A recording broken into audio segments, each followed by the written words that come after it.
Covid e scuola con l'ordinanza regionale che ha cambiato la gestione dei casi positivi a scuola, obbligando all'isolamento le intere classi in presenza anche di un solo contagio.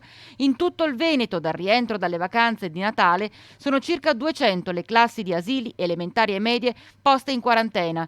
E anche nel territorio dell'Ulsette pedemontana si sono verificati alcuni casi, come ci spiega il direttore del Servizio Igiene e Sanità Pubblica, Edoardo Chiesa, che però parla di dati non allarmanti. Vengono messe direttamente in isolamento per 10 giorni, facendo il tampone rientro per verificare l'assenza di casi positivi.